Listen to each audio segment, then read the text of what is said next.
Ce 21 août, à 21h, TF1 Série Film rediffuse Le Samouraï, classique de Jean-Pierre Melville, avec Alain Delon, dans un rôle culte, Cathy Rosier.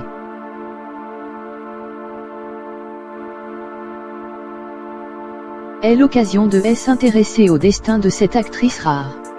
C est une femme au piano.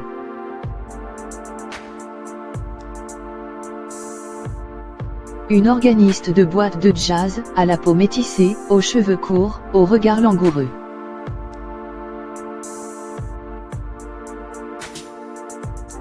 Dans Le Samouraï, Valérie est-elle le visage du destin pour le solitaire Jeff Costello?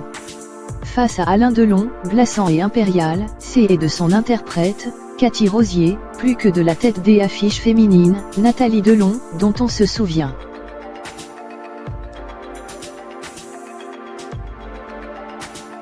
Présence envoûtante, la comédienne débutante avait été repérée quelque temps plus tôt par Jean-Pierre Melville, qui elle avait rencontré lors d'une émission télé, Permis de nuit, et lui avait dit chou elle avait une silhouette à faire du cinéma.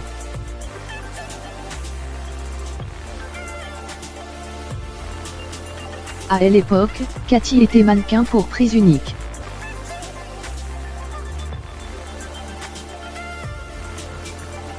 La proposition du cinéaste de jouer dans sa prochaine production auprès de la star Delon était un merveilleux présage.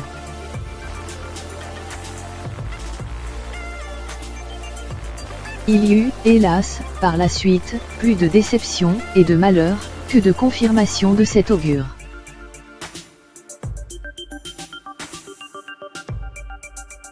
Un ange, et des rôles sans conséquence.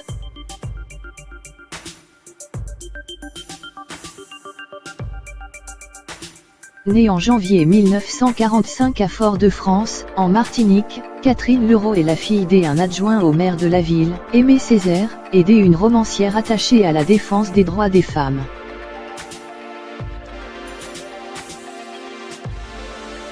Mariée à 13 ans avec Georges Rosier, mère pour la première fois à 16 ans, elle aura de cette union 3 filles, Pascale, Caroline, Alexandra, la jeune femme a 18 ans quand elle vient tenter sa chance à Paris.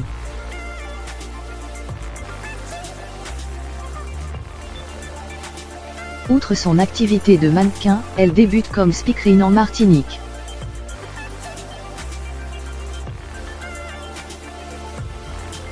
On la voit à l'époque interpréter un sketch, filmé par Tapper avec Georges Decaune, avant son apparition en Ange de la nuit, et de la mort, dans Le Samouraï.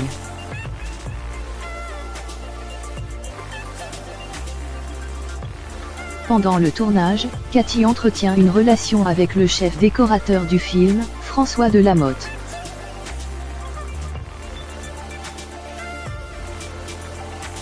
La suite ne tient malheureusement pas ses promesses.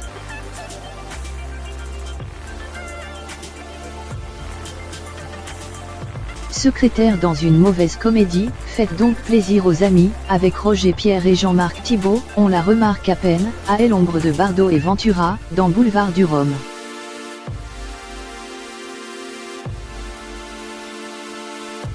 Et si elle incarne la maîtresse de Maurice Ronet dans Le Dernier Saut, l'actrice est à nouveau une compagne inquiétante dans Le Mataf, avec Michel Constantin.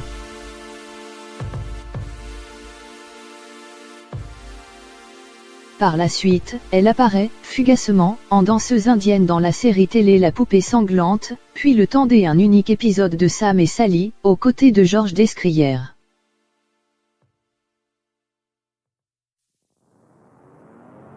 Sa dernière apparition au cinéma remonte à 1978 pour un film antillais, Chepla, avec Greg Germain.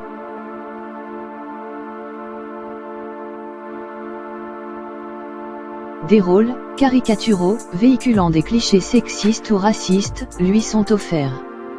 Quand ce ne sont pas des copies carbone de son personnage du samouraï.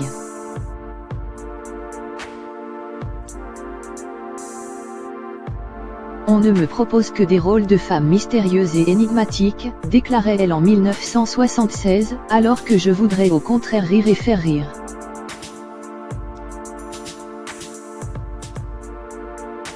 Les filles des îles sont peut-être sombres de peau, mais sûrement pas de cœur.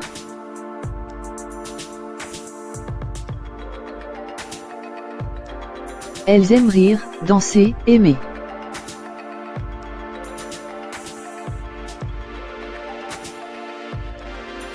Et c'est comme ça que je suis. Cathy Rosier avait du mérite à faire cette profession de foi. Famille et drame.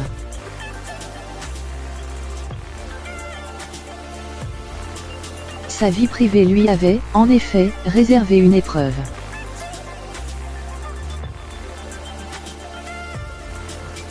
En 1974, Cathy convole tout juste en deuxième noces avec un cadre dirigeant de Pernod, Gérard Foussier, lorsqu'un drame survient.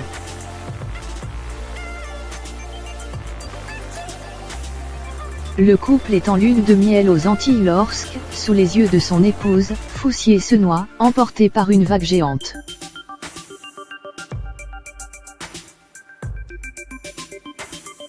Cathy entre en dépression et met des mois à s'en remettre.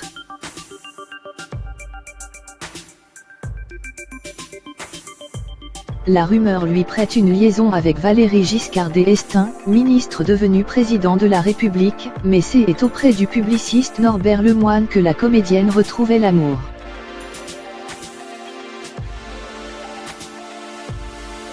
Son troisième mariage se déroule, en septembre 1976, en Sologne.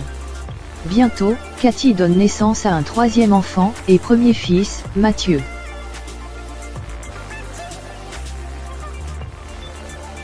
Si Eddie Barclay lui fait enregistrer un disque, Cathy Veneneuve est l'artiste, qui ouvre également une boutique de mode, met progressivement un terme à sa carrière.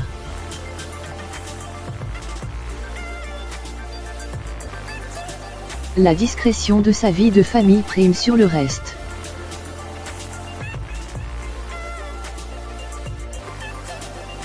Et son plus grand bonheur est d'être auprès de ses enfants et petits-enfants.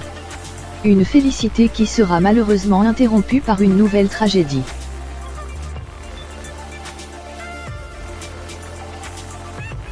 Le 17 mai 2004, alors qu'elle se trouve à Marrakech, Cathy Rosier s'effondre, victime d'une rupture des anévrismes.